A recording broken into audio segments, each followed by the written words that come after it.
All right, so Bismillah ar-Rahman ar-Rahim and Assalamu alaikum wa rahmatullahi wa barakatuh, everybody. Inshallah, we are going to be continuing. Let's see what we did last time. So last time we talked about basically this ayah, أو يأتي بعض آيات ربك. We went in details with that one. And then we went into يوم يأتي بعض آيات ربك لا ينفع نفسا إيمانها. And then we talked about the different قراءات of لا تنفع نفسا. And we said that تنفع would mean تنفع for the nafs, or is it لا ينفع نفسا إيمانها, إذا لا ينفع إيمانها. So we're talking about then just a different قراءات, at the end, the meaning is really going to be giving us the same, at least inference, that they would not benefit from it. And then we went in details. أو كسبت في إيمانها خيرا. We went in details about the relationship between the rising of the sun from the west, and how certainly if somebody was not a believer from before, or was a Muslim but was engaged in a certain sin and they did not do tawbah, then the door of tawbah and the door of even believing after, of course, not being a believer, would basically be terminated once the sun rises from the other side. قُلْ انتظروا إنا منتظرون, and say wait, and we are waiting. But we said this wasn't an informative clause, or this wasn't an imperative to mean, I want you to wait, but this was more of a threat.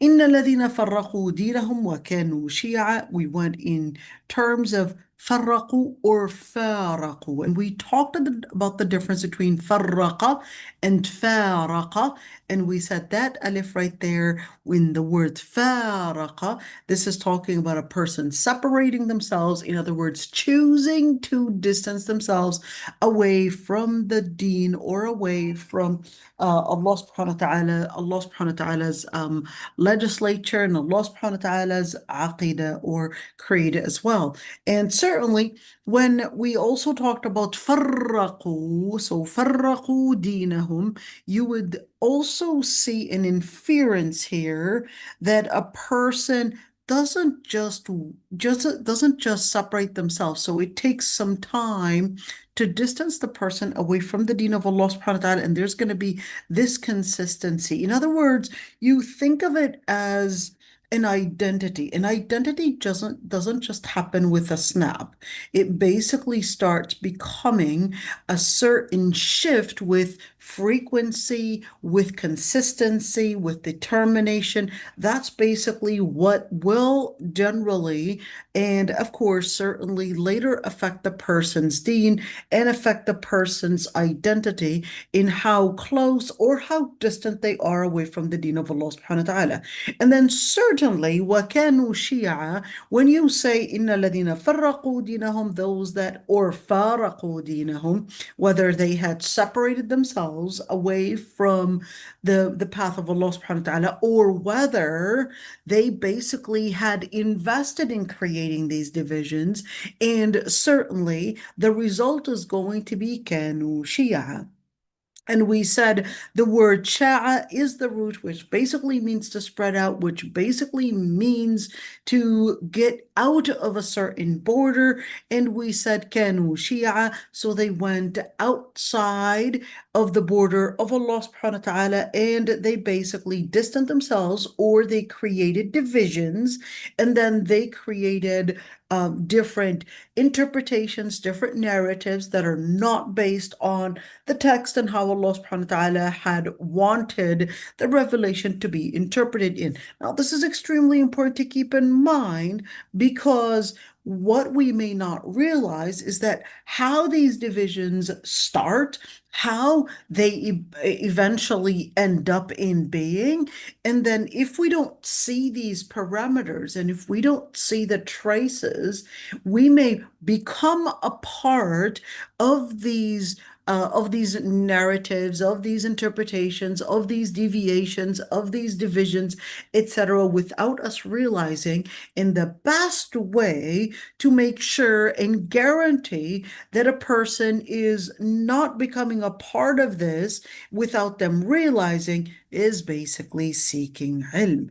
But seeking ilm is not enough because you want to make sure that certainly the ilm, and we're not talking about ilm in college degrees and all of that, we're actually talking about the ilm to learn the sciences of Allah subhanahu wa ta'ala, to learn Quran, to learn Sunnah, to learn Tafseer, to learn Lugha Arabiya as well. And by the way, Lugha Arabiya is one of those important things because by learning Arabic, you're learning a lot on how to make sure that you are putting the foundation of interpretation. The interpretation itself is actually based on, let's say, the resources. Let's also call it the different text out there.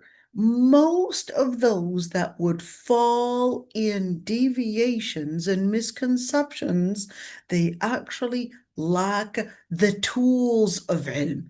The tools of ilm, and one of the key tools is actually Arabic language. Just keep that one in mind because when people lose the Arabic language, they become an easy, let's call it, consumer to those that would sell out wrong interpretation, wrong ilm, wrong ways of explaining different matters because they basically had thought that these people had the resources, though they had the idea, when in reality they had camouflaged a lot of the ignorance to appear like it was really, let's say, packaged with ilm.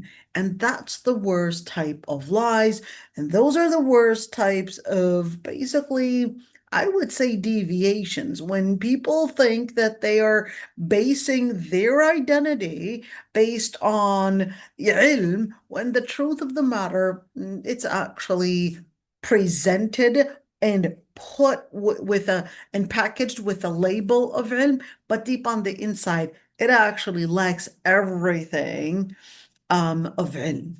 And this is extremely important to keep in mind. So stay away from all the motivational speakers out there. Yeah, certainly they can be really good and definitely they may be important people to help us bring in these different people that are probably out there trying to find Islam, but in order to really make sure that you are not from the faraqu dinahum, from those that would literally separate themselves away from the deen, or from those that farraqu dinahum, or those that would divide, or those that would reinterpret their religion based on their own whims and not based on what the text is saying.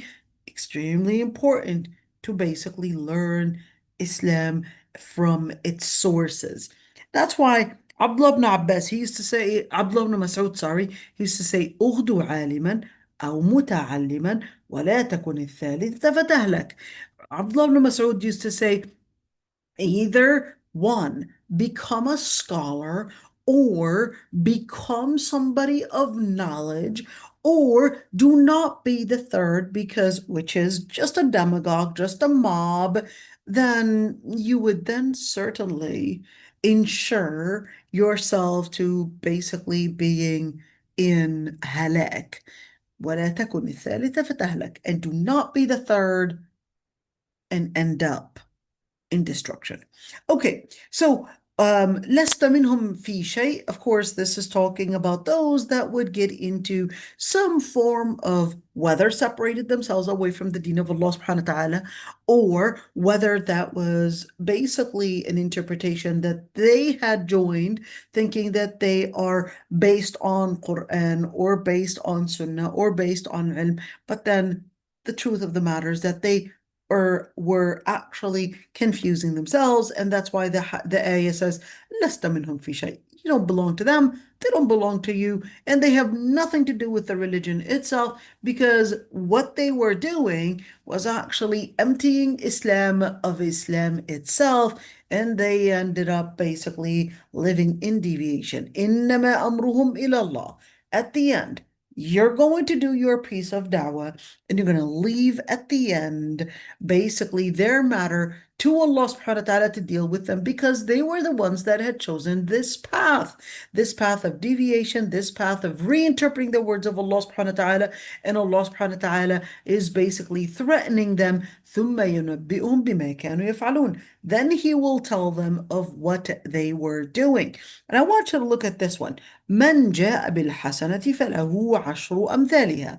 Whoever, every single time you have a threat in the Quran, you'll also have on the other side, or a following ayah, or following two ayahs, following, or etc. It would basically come into bringing in a glad tiding, or bringing in basically the other side of the threat and encouragement, basically.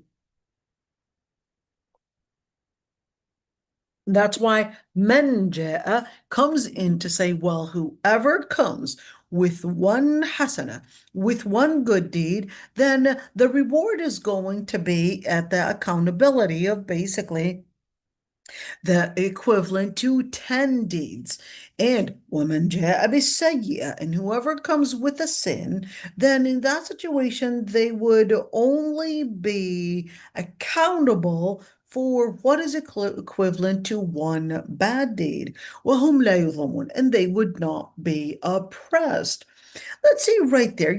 When you look at this ayah, the sentence, the way that it was structured, من جاء بالحسنة. But this one, لست منهم في شيء. It's coming in الذين فرقوا دينهم وكانوا شيعا, those that would basically separate, divide their faith, etc. And then tells you, well, you don't belong to that group. They don't belong with you. You don't belong with them. Yet, here's an exit.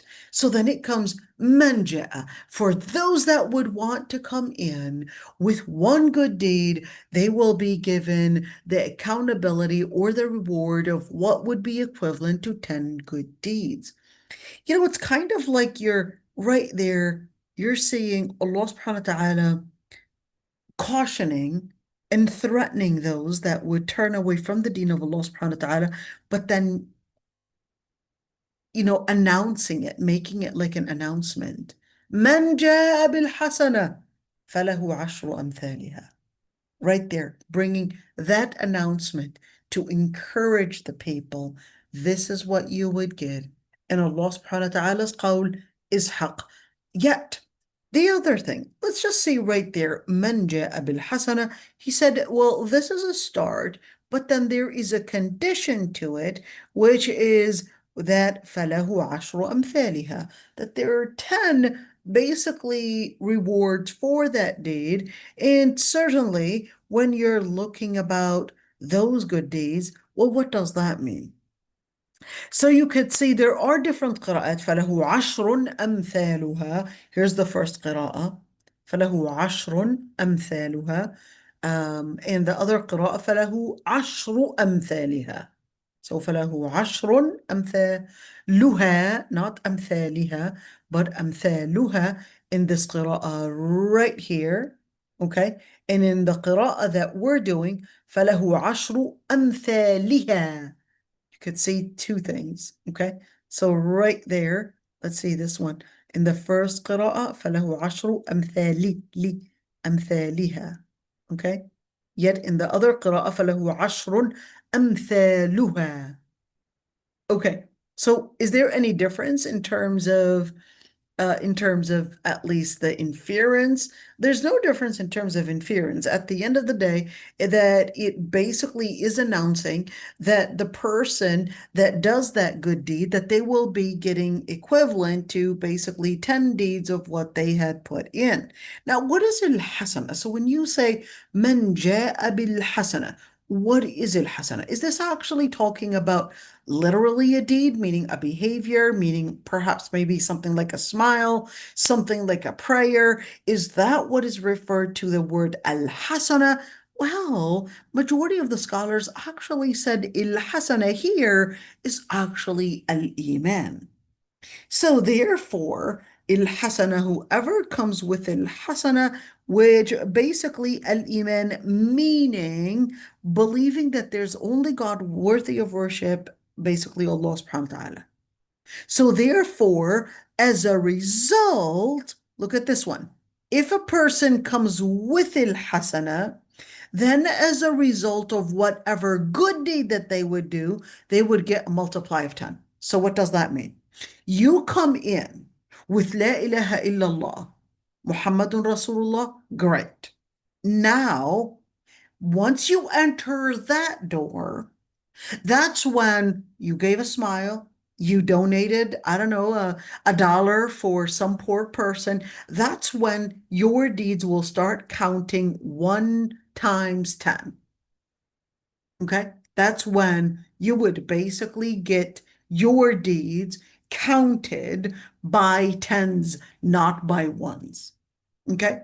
That's when it starts counting. So when you say man ja'a bil hasana, whoever comes bil hasana with la ilaha illallah, that's when their deeds will be counted in tens, not in ones. Right? So everything that they would do, every good deed that they would do.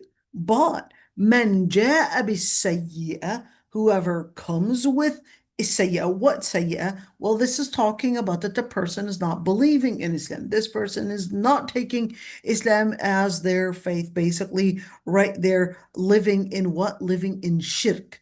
Living in shirk basically means in that situation, فَلَا يُجْزَى إِلَّا مِثْلَهَا. Then the consequence of shirk didn't say that it was going to be multiplied in whatsoever. فَلَا يُجْزَى إِلَّا مِثْلَهَا. They would only be rewarded or at least held accountable in the same direction, in the same way. And this مثلها basically means الخلود في النار. نسأل الله العفو والعافية. That they would be living in hellfire eternally. And the reason for that is because the worst of deeds or the worst of the actions one might do is actually shirk. But wait a minute. So when you say shirk, why is shirk necessarily the worst thing that you could do? I mean, why shirk? Why not say maybe torturing an orphan person? Why shirk? And not something like, I don't know, torturing an orphan person, not giving food to, I don't know, the poor people. Why shirk? A couple things. Number one is that shirk involves a major denial for each and every single thing that involved your life. So gratitude and embracing basically whatever good thing that anybody had given you is the most important akhlaq that or mannerisms that you can embrace. But if Allah subhanahu wa ta'ala had given you life, had given you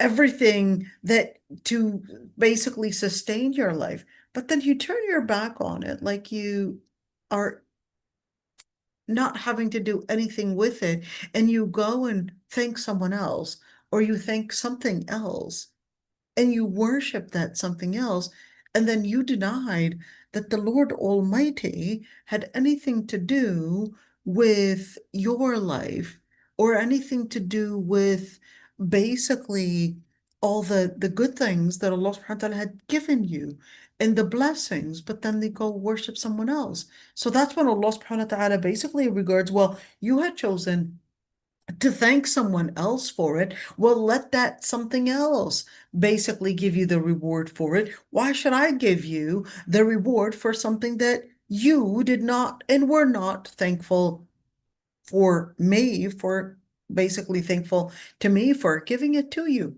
So if you were thankful to something else, that's why you would see in other ayat basically saying, well, go ahead and ask those things that you had worshiped to reward you and to give you the compensation for what you had done to them, not me. Whether this person is a Muslim or whether this person is not Muslim, even if it's a Muslim that did riya, it's basically going to be the same consequence, going to be the same response. You did it for the sake of fame. Well, since you did it for the sake of fame, let people reward you for it.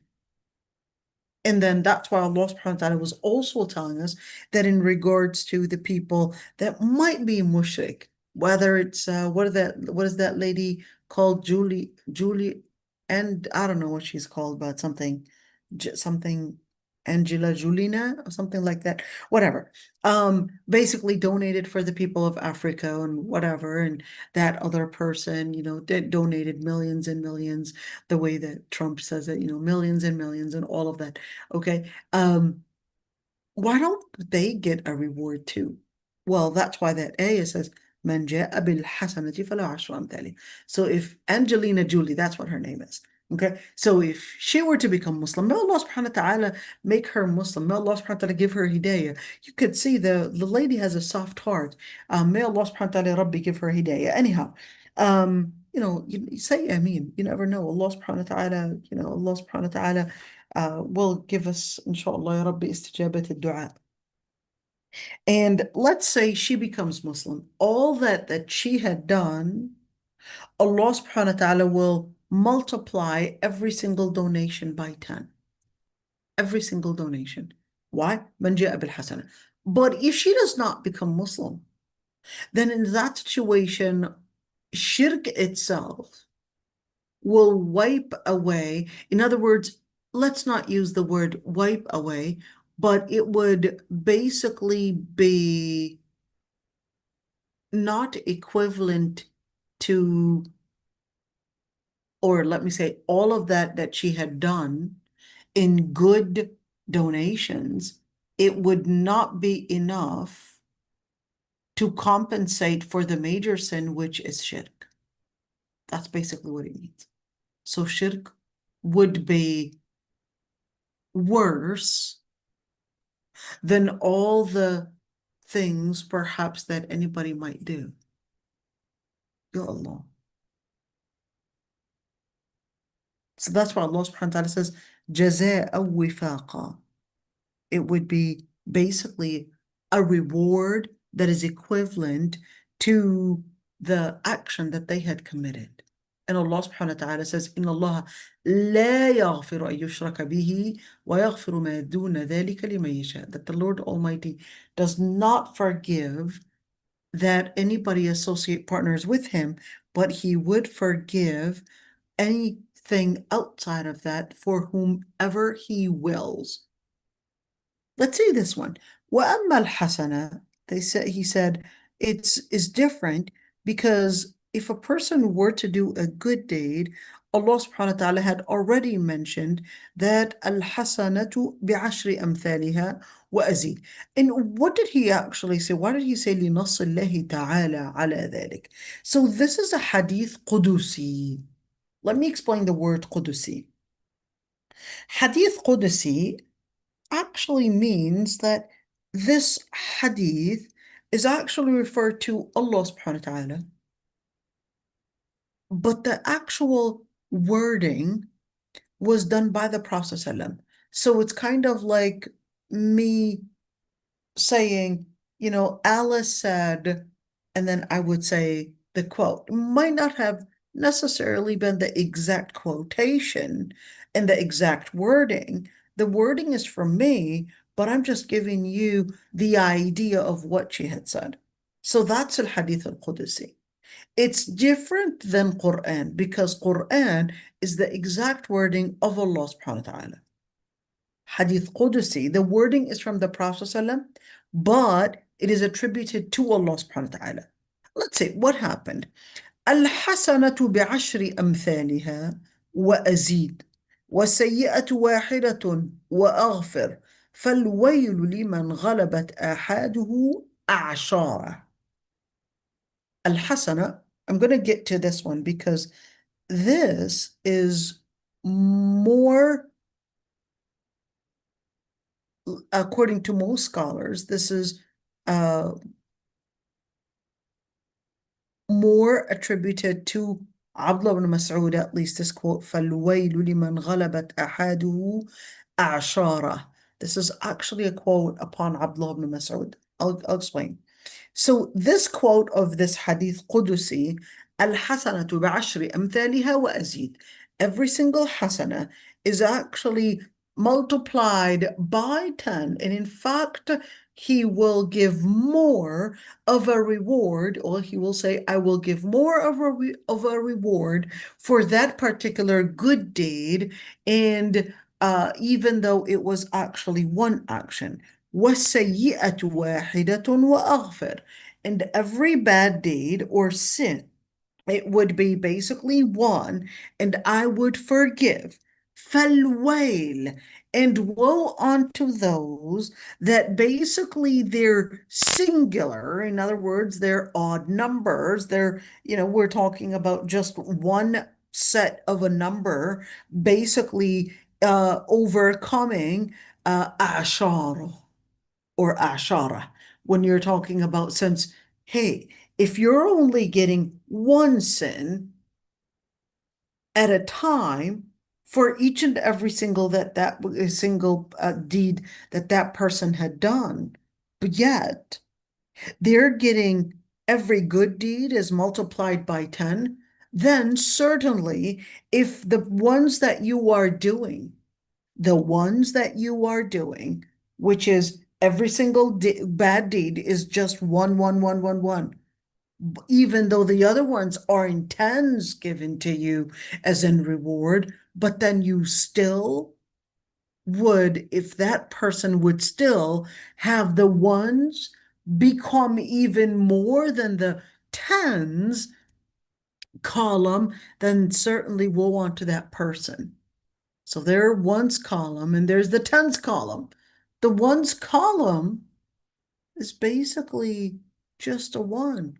But if this person is doing so many deeds to the point that the ones column is becoming more than the tens column, then this person is certainly of great loss. Let's see. الأعمش عن أبي صالح, he basically said الحسنة لا إله إلا الله والسيئة الشرك. Said al-hasana, so in terms of man ja'a bil-hasana, that's basically la ilaha illallah. And man ja'a bis-sayyi'ah, that's basically shirk itself. وَهُمْ لَا يُظْلَمُونَ. So you see this very often in the Quran, وَهُمْ لَا يُظْلَمُونَ. And they would not be oppressed. They would not be basically لا ينقص ثواب أعمالهم. What does that mean? That the reward for their deeds would not be disregarded, but they will actually take it in full. لا ينقص أعمالهم. So whatever they had contributed, the Lord Almighty promises that it would not be disregarded and that they would not have the real reward for what they had done. Yet on the other hand, we do see in Surah Al-Baqarah that it was actually telling us that there are certain hasanat that are multiplied by 700.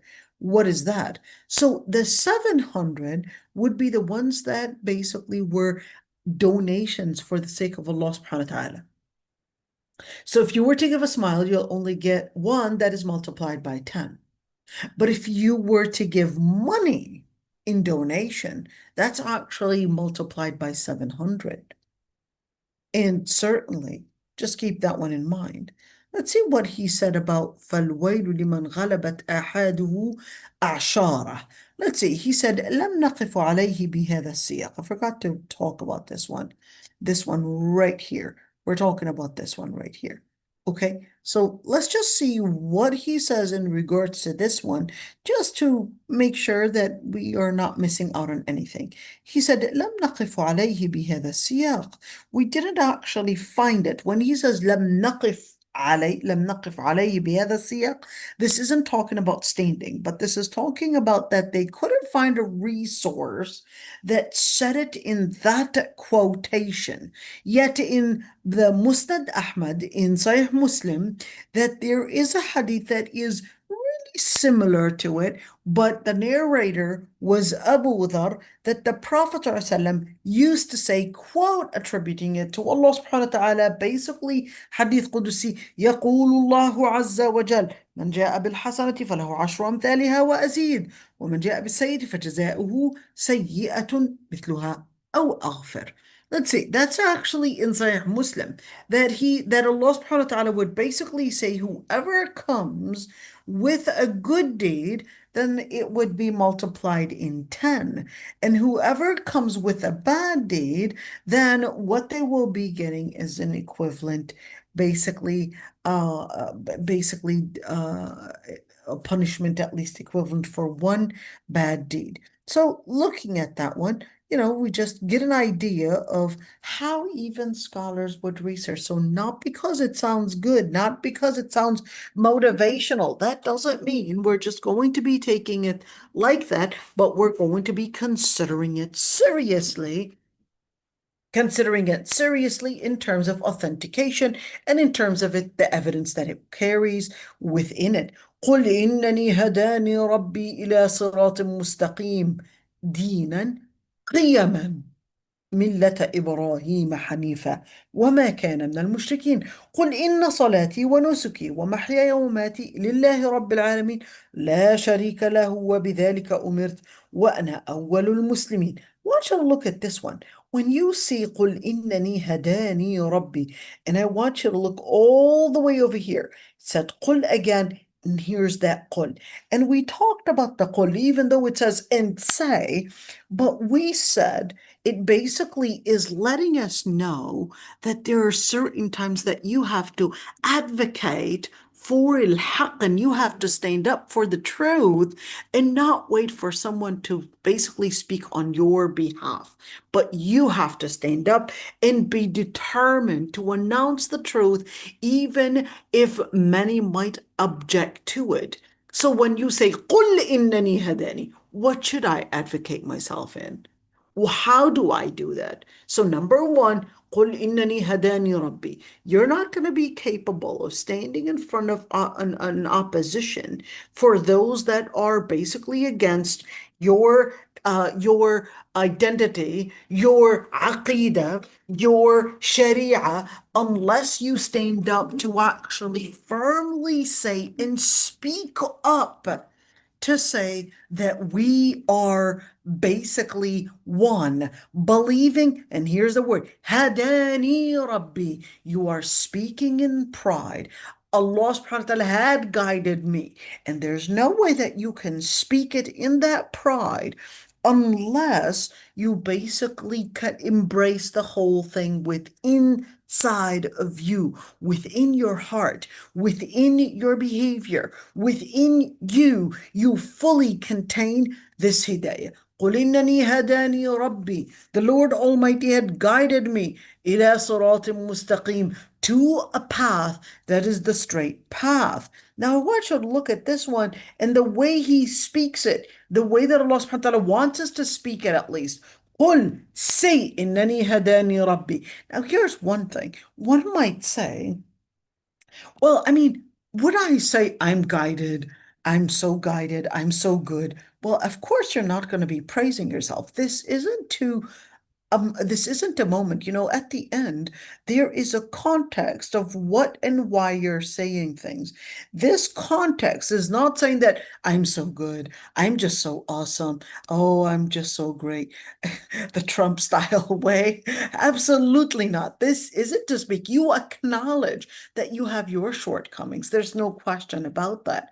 But this is an opposition to a group that's basically seeing you contain deviance. So having that being said, the ayah in Surah Al-Rum, Allah subhanahu wa ta'ala says, وَلَا يَسْتَخِفَّنَّكَ الَّذِينَ لَا يُوقِنُونَ. Don't make a fool out of yourself when you want to make the da'wah. When you see people that do not have yaqeen, stand with yaqeen. When you see people basically opposing all the da'wah that you are doing, stand up and basically right there announce it that you are proud, you are happy for being a person of faith, you are strong of actually standing up to affirm that you belong to the hidayah that Allah subhanahu wa ta'ala had sent. قُلْ إِنَّنِي هَدَانِي رَبِّي. Say, my Lord Almighty had guided me to a straight path. So this is basically announcing your commitment to Allah subhanahu wa ta'ala's deen, to hidayah.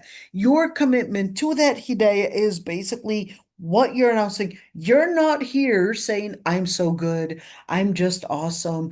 This is not personalizing the matter. This is not to make it personal relating to you, but this is basically endorsing al-hidayah, not endorsing yourself. Okay, this is endorsing hidayah and not endorsing yourself, because yourselves, you recognize that you've got your shortcomings. But when you're in an opposition and people are doubting that this hidayah or this guidance or this path has any followers and therefore any worth, you're basically letting them know, you know what? I'm the one that's going to be committed to this.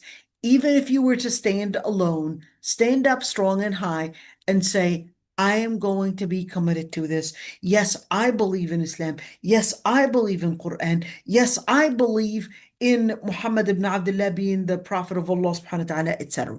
قُلْ إِنَّنِي هَدَانِي رَبِّي. And say it. Hadani. Allah subhanahu wa ta'ala had guided me. My Lord had guided me إلى صراط مستقيم, to a straight path. Let's see what al-Qurtubi wanted to say in regards to that one. He said, when Allah subhanahu wa ta'ala had exposed, that's what he was saying, when Allah subhanahu wa ta'ala had exposed those that had فرقوا دينهم, those that had separated themselves away from the religion and thought that they could isolate the truth by separating themselves away from it, you're coming in to say, even if you were to separate away from it, you know what? I'm here, even if I'm alone. Even if no one else wants to embrace faith, I will embrace faith even if I stand alone. Even if no one else is to support this, I will basically support the truth, even if I am basically the only one left in this world to basically announce it strong and in faith, to basically say, Hadani Rabbi. Allah subhanahu wa ta'ala had guided me. What is the inference? You basically, on the other hand, basically were misguided. That's basically what you are also giving that person. The inference of what your words are saying is that you are basically not on the right path, not guided, and therefore Allah subhanahu wa ta'ala right there wants you to sound it out, to let the other person know that you are basically committed to the faith that Allah subhanahu wa ta'ala wanted you to be committed to.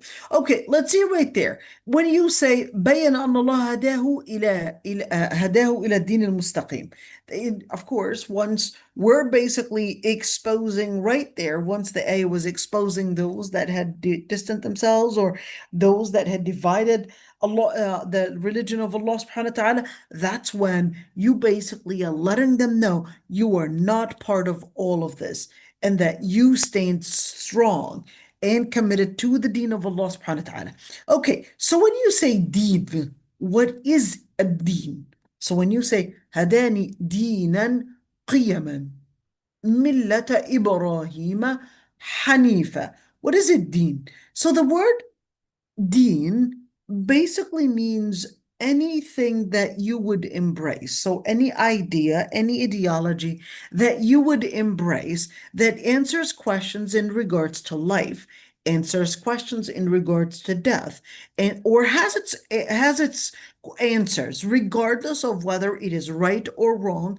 At the end, if it has a certain answer in regards to life, whether it's or what's after life, or what's behind life, or what founded life, or how to define justice, how to define myself, how to define the society, etc., how to define legislation, etc. All of that is basically deen. So even atheism is a deen. Why? Because they have their definition and they have at least their ideology of how this universe started out. They have their ideology of what comes after life. They have their ideology, whether they had chosen to say, well, I don't believe in a religion, therefore I'm not part of the religion. Anything that you would believe in, whether you are negating religion or whether you are believing in religion, whether you are negating God or whether you are believing in God, regardless of what you believe about God, then in that situation, it is considered a deen. And that's why Allah subhanahu wa ta'ala basically in Surah Al-Kafirun said, لكم دينكم ولي دين. لكم دينكم ولي دين. You've got your religion. Allah subhanahu wa ta'ala called their religion a deen. ولي دين. And I have my deen. So what about the ayah? إن الدين عند الله الإسلام. This إن الدين عند الله الإسلام, this is making it exclusive. That the true deen is basically Islam. This isn't saying that any other ideology, any other faith is not called deen. We have to also read the text. So is Christianity a deen? Certainly it's a deen. Is atheism a deen? Certainly it's a deen. Is Buddhism a deen? Certainly it's a deen. Is feminism a deen? It's definitely a deen. It doesn't have to be necessarily as comprehensive as mentioning basically different details about God or afterlife and all of that. Even if we're talking about an organization that doesn't necessarily have its definition about Allah subhanahu wa ta'ala, about the scripture, etc. But even if they were to have a definition about justice, about life, about basically the structure and the dynamic of different things in life, that would basically mean that that is a deen.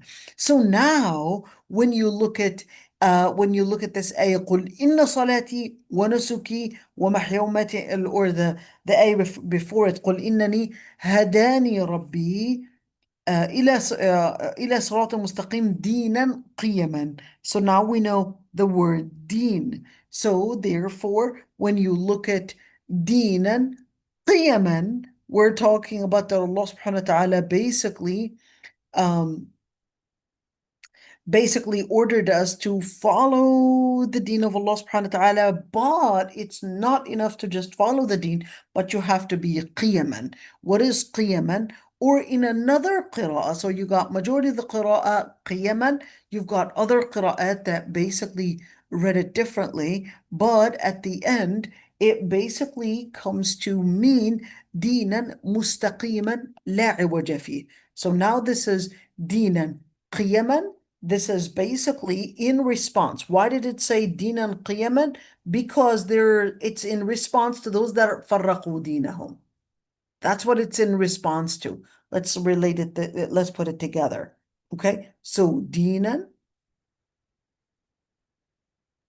qiyaman, right there. So why mention this ayah? Because it's in response to those that farraqu dinahum.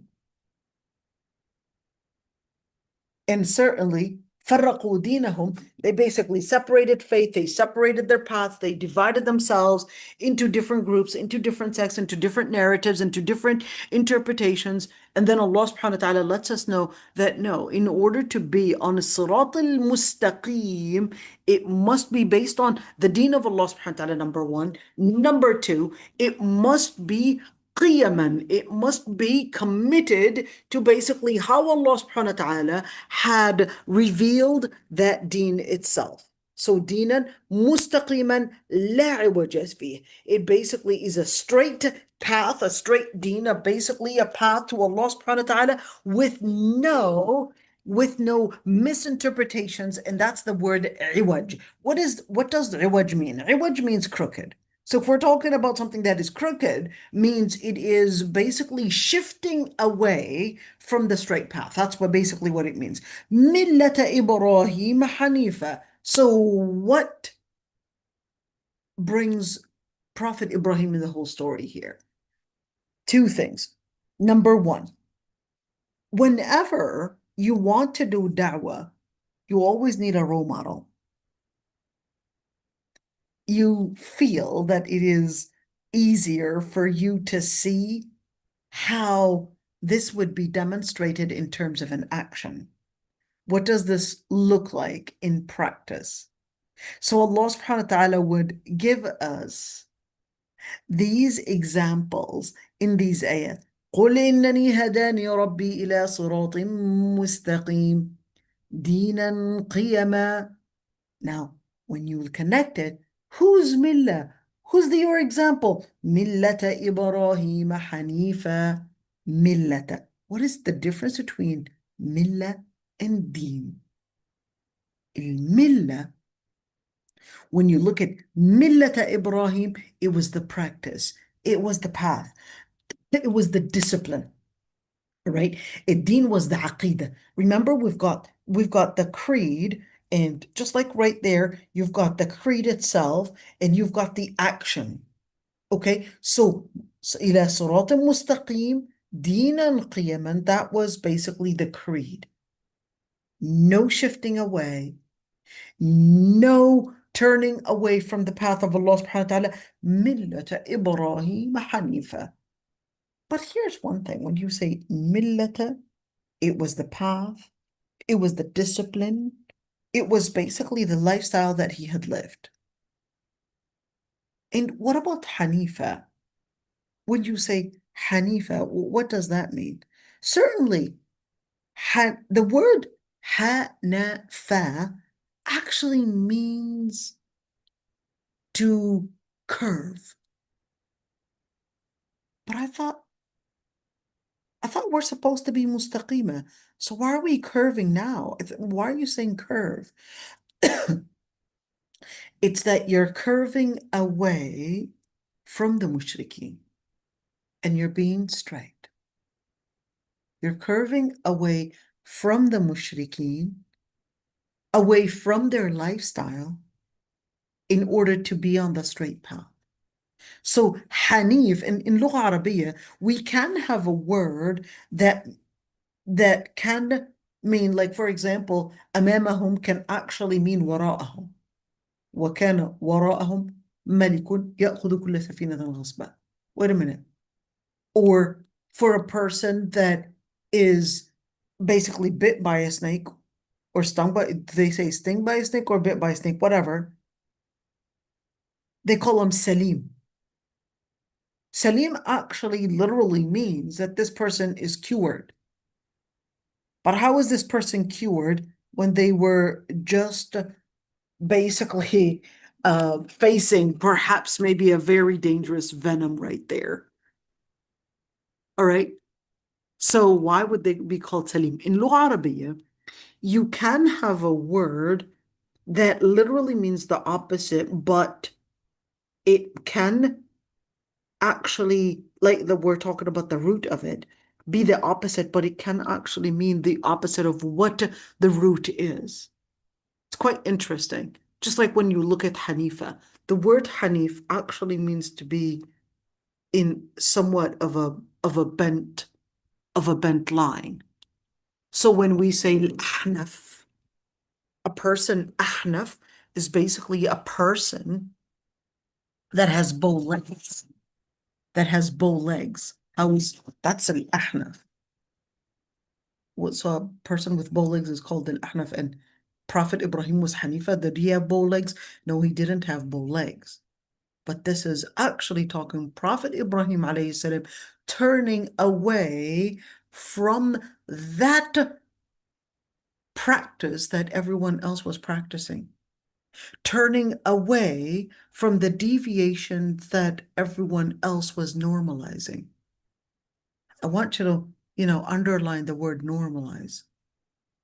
Because Allah subhanahu wa ta'ala, within this ayah, notice that Allah subhanahu wa ta'ala was teaching us how not to fit in with what everyone else had normalized, whether it was a trend in a certain aqidah, or whether it was a trend in a certain behavior, or whether it was a trend in a certain idea, or a trend in who knows, perhaps posing for a camera or whatever it is. But as a Muslim, you basically embrace not only the idea of a Surat al-Mustaqim, the path of how you see, how you interpret this life, how you interpret this world, but you take a practice even when it comes to the behavior, to the trend. You do not fit in with their trend, but you turn away from their trend. You turn away from that trend. If you see everyone else is practicing a trend of probably, I don't know, shaping their eyebrows in a certain way, don't follow it. It's a bait. Shaitan basically had manipulated the masses into. You see everybody. It's a trend where everybody is blowing up their lips or blowing up their different parts of the body. You name the different part. Allah subhanahu wa ta'ala is letting you know, listen, you want to be on the straight path? You want to be on the Surat al-Mustaqim? You want to turn away from the trends that everyone else is practicing. That's what we learn from Prophet Ibrahim. That's what we learn from Prophet Ibrahim. Turn away from those trends that are deviant. Because if you are following a trend, then you are more likely to be away from the path of al-mushrikeen, or the path of those that were deviant, or the path of al-fasiqeen, etc. And that's why you come across this hadith. The Prophet ﷺ said, "Bada al-Islamu ghariba wa sayaudu ghariba." Islam started out in a strange way. It will come back in a strange way. The narrator said, "Fatuba lil-ghuraba," and therefore glad tidings unto those that are strange. In other words, when people start seeing you as strange, different, of course, you don't necessarily want to impose being strange and being different for the sake of standing out.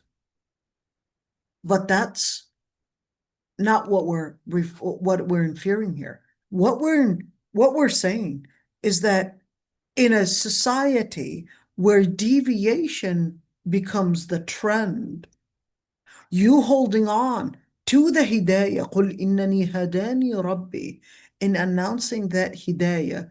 When you announce the hidayah, you don't say, out there and go out in the street and Allah subhanahu wa ta'ala had guided me. Well, that's not what we're talking about. But you would announce al-hidayah by, one, perhaps using the tool that is during your time. Right now, perhaps using YouTube, maybe WhatsApp, maybe social media, whatever it is, all these different areas of social media, and you basically would proselytize, basically, and teach, and basically let others know of faith, let others know of hidayah. Now, you becoming that investor to bring about hidayah to people is basically keeping you away from فَارَقُوا دِينَهُمْ, keeping away from those that separated themselves away from the religion.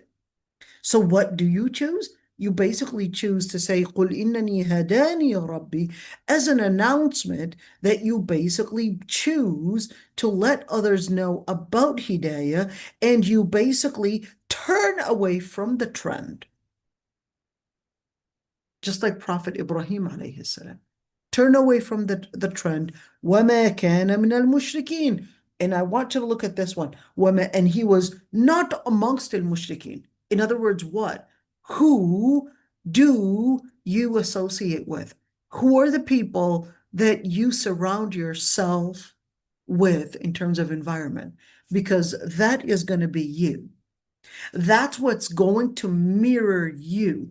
That is what is going to make you a replica of the people that you associate yourself with, that you basically had chosen to fit in with, that you had chosen to basically take as friends, to basically take as your the people that you hang out with and all of that, then that is going to be basically what you are. So that's why وَمَا كَانَ مِنَ الْمُشْرِكِينَ, the word mina is actually to mean a part of. He was not a part of al-mushrikeen, but he actually had isolated himself away from the mushrikeen because he did not fit within them. They would basically have their, the type of speech, the type of conversations, perhaps maybe the style, maybe even the trend in clothes, the trend in perhaps appearance, the way that they would speak, a certain way of demonstrating words, etc. All of that, it basically has a lot to do with, well, who are you and what are you? So what now this one, قُلْ إِنَّنِي هَدَانِي رَبِّي is the start. But then قُلْ إِنَّ صَلَاتِي وَنُسُكِي وَمَحْيَايَ وَمَمَاتِي. Say, my salah, my prayer, my nusuk, my ritual. The word nusuk means ritual. وَمَحْيَاي وَمَمَاتِي. Another قراءة محياي ومماتي. Another in this قراءة محياي ومماتي, with of course that fatha right there. ومحياي ومماتي لله رب العالمين. محياي means my life. But why did it say محياي and not حياتي? Because the word محياي basically involves everything that I do in life. Everything that I do in life, whether this was talking about spiritual relations in salah, or whether this is talking about ritual in practice. And how do I do my mamat for the sake of Allah subhanahu wa ta'ala? So I understand doing my life for the sake of Allah, like perhaps maybe living my life based on what Allah subhanahu wa ta'ala had ordered me to live based on, to do what is good, be just. Of course, the DNAIM rule. In your deen, you basically learn the deen, practice it, put into practice.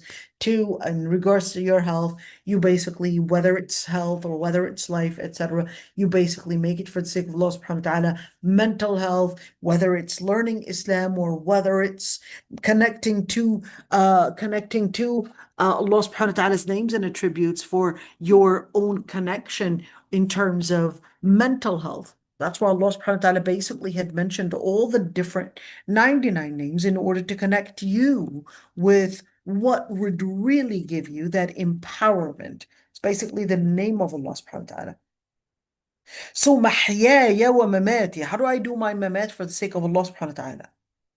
You basically live your life from the beginning of it, whether it's living life or until the time of death. نسأل الله حسن الخاتمة. We ask Allah subhanahu wa ta'ala to give us the good ending. So let's see right there. قُلْ إِنَّ صَلَاتِي. صَلَاتِي, the word salah. So what is قُلْ إِنَّ صَلَاتِي وَنُسُكِي? Is this talking about the 5 daily prayers? Or is this talking about a specific prayer? قِيَامِ اللَّيْلِ. Or maybe Salat al-Eid? Which prayer is that? Or is that just a general and a comprehensive statement, anything that is in salah, whether we're speaking about making dua, and Allah subhanahu wa ta'ala had mentioned about the dua, said that when he had talked about the dua, and he said, لا يحب المعتدين, those that would الاعتداء في الدعاء. What does that look like? What does الاعتداء look like in the dua? الاعتداء means you're committing a transgression. Abuse. What does that look like? When you're making a dua against perhaps a relative of yours, you're a relative of yours, or you're probably making a dua that you don't have the right to make. making a dua against your father, making a dua against your mother, making a dua against your siblings. That's an i'tidaa fi dua. All right? That's i'tidaa. Or making a dua that Allah subhanahu wa ta'ala had basically ordered you not to do. I'tidaa fi dua. Making dua that Allah subhanahu wa ta'ala would take away your life. But wait a minute. Didn't the Sayyidah Maryam actually make the dua that she would die? يا ليتني مت قبل هذا وكنت نسيا منسيا, and I would have been all forgotten and no one would remember me, because she was afraid of falling in shame. Does that mean? And what about the hadith when the Prophet ﷺ had said that there's going to come a time on Judgment Day that people will wish that they were the ones to be buried? So that's where the scholars actually had a very huge debate in regards to that. The first opinion basically said in a situation of fitna, it would be permissible to wish for death. What's their evidence? Well, their evidence said, they basically said, well, what in regards to that, the Prophet ﷺ was ordering us to always make the dua that you would have husn al-khatima, or ask Allah subhanahu wa ta'ala to give you basically life and death, be it for the cause of Allah subhanahu wa ta'ala. So therefore, if you are afraid, just like you say, the Maryam, she was afraid that it would be too much of a fitna for her to handle if people were going to come forward to her and basically see that she has a son in between her hands, that they were going to think of her basically as an evil, or at least an ill-mannered woman. All right? And that's one thing. The second one is that when the Prophet ﷺ had asked us to also make that dua of being committed to faith and basically ending in that this is part of it, that I would be committed from the early times in my life and then the end of times in my life, basically to make it for Lillahi Rabbil Alameen. All right, now the scholars that actually said, well, it is exclusive and not necessarily comprehensive every salah, they basically had said Salat al-Layl, Salat al-Eid. And what about in nusuk? So when you say قُلْ إِنَّ صَلَاتِي وَنُسُكِي, what is in nusuk? In nusuk is basically the plural of nasika. So what is the singular of it? Nasika. One is nasika. And usually in nusuk is referring to a dhabiha, the slaughter that you would do for the sake of Allah subhanahu wa ta'ala. But is that the only nusuk? No, that's not the only nusuk, but this is one of it. Okay, so whether you're doing nusuk during Hajj and Umrah to basically talk about, of course, slaughtering for the sake of Allah subhanahu wa ta'ala, or whether this is speaking about it in general, all right? وَمَن يُعَظَّمْ شَعَائِرَ اللَّهِ فَإِنَّهَا مِن تَقْوَى الْقُلُوبِ. Whoever glorifies the different rituals of Allah subhanahu wa ta'ala, Allah subhanahu wa ta'ala basically lets us know that that is stemming from the taqwa inside the hearts. And certainly, nusuk would involve every single behavior or every single good deed and submission that the person will do for the sake of Allah subhanahu wa ta'ala. Mahyay, everything that I would do in this life. Mamati, everything that, whether what takes me to death, or whether all the different things that I would make a will for. A will? Do I have to make a will? All right. In terms of will, scholars actually had differences of opinions on whether you have to have a will before you die, basically, every single day, before you sleep, write a will and put it underneath your pillow. Now, some scholars actually had made this as obligatory for those that have the money or at least are in debt and want their relatives or their guardians or those that would basically have the power to enforce certain things on their behalf, that they would basically read this will and then apply it.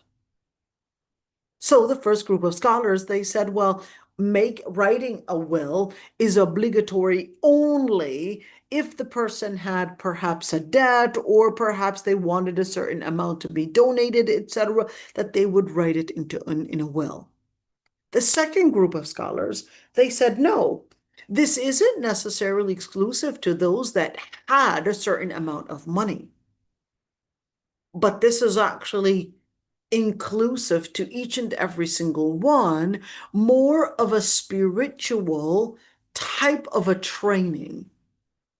This person, when they're making this wasiyah or this will, what they are really doing, they're actually engaging in a spiritual connection at that moment, writing it down. So think of it as an activity. Think of it as an activity, that there's an activity that this person is doing, and this activity involves that the person would be writing as if they are going to die right now. So they're writing a note to those that would basically find it after their death. So in other words, the second group of scholars, they said it's obligatory because it is the training that the Prophet ﷺ had asked us to do, in terms of before going to sleep. It's a training. Write that will. Okay, so even if I didn't have money to basically say distribute it upon X or Y or Z, or I owe X or Y or Z this amount of money, you're basically doing one thing, which is you are doing a spiritual training. And that's why I said وَصِيَّتَهُ مَكْتُوبَةً عِنْدَهُ.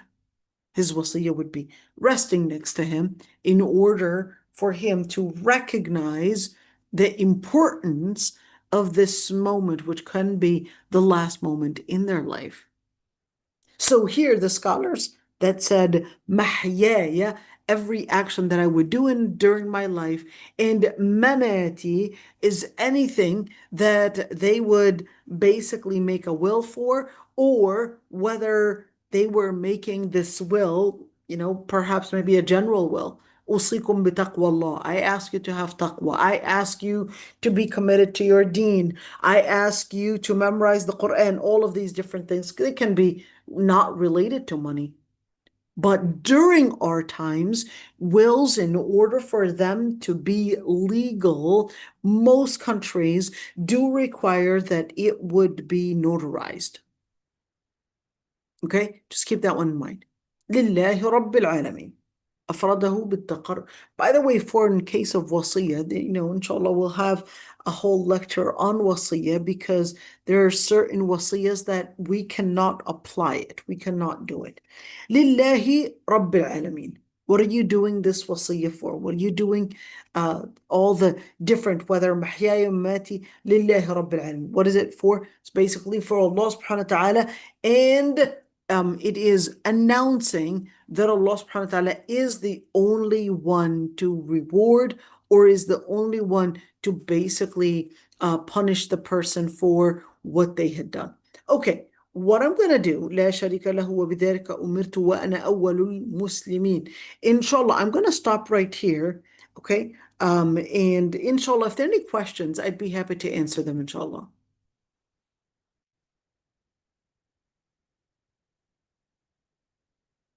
Assalamu alaikum, Dr. Aisha. Wa alaikum assalam, Sister Khadija. How are you doing, dear? Alhamdulillah, are you? Very good, alhamdulillah. When you're talking about Wamamati, like death, I didn't get it clear. Does it mean that even if I die, or is what I left after I die, or what? I don't get that place really well. Okay, So fair enough. no. So when you have a certain amount of money, that belongs to you.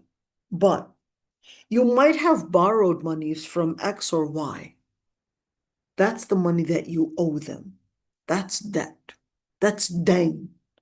And the Prophet ﷺ had said in regards to the person that has a dain, even if they were to die, the Prophet ﷺ did not even pray Salat al-Janazah on that person.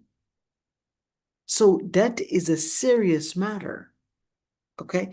So this is incumbent upon you if you knew that you had enough money and you needed to give and basically give the person that you had borrowed from some of that money. In other words, the inheritors would not think that mom left behind $20,000. Okay, let's split it. You take this much and I take this much. No, no, no, absolutely not. Before we even do the wasiyah, we first have to pay back the dain, pay back basically the different debts. It's the money that other people had given you, but on a condition to give it back.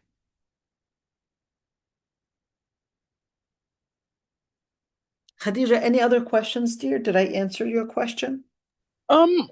Yeah, mashallah, this is also good, but the what I mean is the word my debt, kulina solata wa nusuki wa mahyaya wa mamati, they all bil alamin. So we're talking about this one, wa nusuki wa mahyaya wa mamati. Yes, yes, Uh-huh. the my life, my debt. So that one, yeah, the last one I don't get it.